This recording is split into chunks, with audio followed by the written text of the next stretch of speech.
Two ideas have cast a longer shadow over the Americas than the Monroe Doctrine.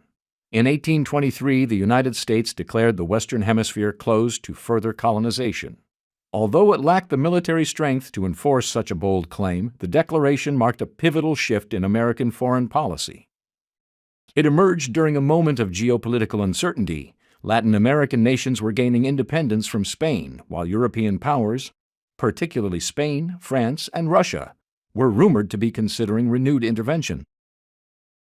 Crafted largely by Secretary of State John Quincy Adams, the Monroe Doctrine asserted a new vision of hemispheric order, one in which the Americas would be free from European domination, and the United States would assume a protective role. Initially symbolic, the doctrine gradually evolved into a cornerstone of U.S. diplomacy.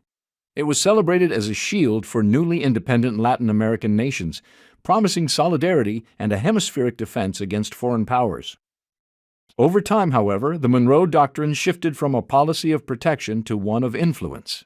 First outlined in President James Monroe's 1823 address to Congress, the doctrine warned European powers against further colonization, military intervention, or interference in the Western Hemisphere.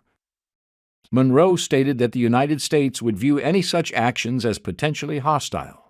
Over the centuries, this policy became central to U.S. diplomatic and military strategy, establishing the Western Hemisphere as a sphere of American influence and reinforcing the nation's growing role on the global stage.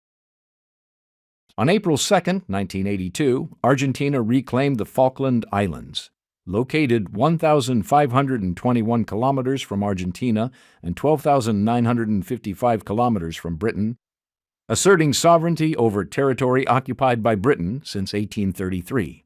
Britain responded with a naval task force, retook the islands, and forced Argentina's surrender by June 14th.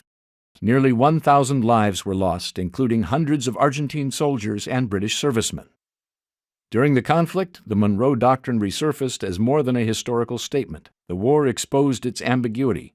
A U.S. policy long claimed to protect Latin America from foreign powers now appeared compromised. Initially, the United States attempted mediation, but by April 30, 1982, Washington abandoned neutrality and sided with Britain, providing intelligence, logistics, and diplomatic support to preserve British control in the South Atlantic. This decision directly contradicted the doctrine's principle of opposing European colonialism in the Americas. For Latin America, the lesson was sobering. The Falklands War demonstrated that reliance on external powers, even those professing hemispheric solidarity, can leave nations vulnerable.